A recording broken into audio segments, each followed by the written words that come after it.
எல்லாம் நம்ம இந்த உலகத்தில் மனிதர்களை படைச்சி நிறைய நபிமார்கள் அனுப்பினான். அந்த நபிமார்கள் வேதத்தை கொடுத்தான். அந்த நபிமார்கள் அது வேதத்துக்கு நிறைய போர்டு வேதம் என்பது ஒரு மனிதர் எவ்வாறு வாழணும் எவ்வாறு வாழக்கூடாது சொல்ல முடியாதான் இருக்கு. அப்படி இருந்து நம்மளுக்கு கொடுத்த சுத்தமான வேதம் தான் திருக்குறள். திருக்குறள் சுமார் 1400 வருடங்களுக்கு முன்னாடி முகமது சொல்லாமல் இருக்கணும் அவங்களுக்கு தொடர்பு ஒரு மாணவர் மூலமா அல்லா இந்த குரான் இந்த குரான் அல்லா நபிகளை செஞ்சதா இருக்கான்.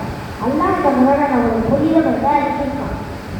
இதை பற்றி நம்ம திருமொழியை கூறும்போது 54வது அத்தியாயம் 17வது வசனத்தில் நிச்சயமாக நாம் இந்த குரானை அறிவுரை பெறுவதற்காக நிறைய வழியில் ஆற்றுள்ளோம்.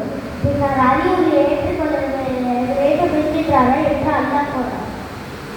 குரான் அல்லா ஒரு மனிதன் தான் வாழ்க்கையாளரை தேவையான நீட்டு விஷயங்களே சொல்லியிருக்கான். நன்மை செஞ்சா போவோம், தீமை செஞ்சா போவோம், அவரோட வேதனை போயிட்டு அவரோட வேதனை பெற்றிருப்போம், தீர்ப்பால் எடுத்துருப்போம், பெற்றோர் எப்படி பார்த்துக்கணும், ஹராமானவங்க ஹலாலானவங்க தொழுவை எப்படி சொல்லணும், நோம்பு எப்படி இருக்கணும், சக்காத்தை எப்படி இருக்கணும், அச்சு இருக்கணும் போன்ற எல்லா விஷயத்தையும் குரான் நமக்கு கற்றுக்கிறது. இப்படிப்பட்ட குரான் நாம் தினமும் போட்டு இருக்கிறது. ஏனால் நம்மள கலந்தால் இப்போ தினமும் குரான் போடுவது கிடையாது. நாளை மறுமையில் தாய் தந்தை குடும்பத்தில் யாரும் ஒரு கலை படித்து சேர மாட்டாங்க.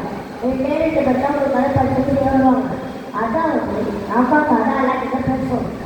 முதல் முகமது சொல்லாமல் பற்றி நம்ம கதாநாயகி படித்து செய்யணும். 2வது நாம் எவ்வளவு குரான் அது குரான் நமக்கு எல்லாரும் படித்து செய்யும்.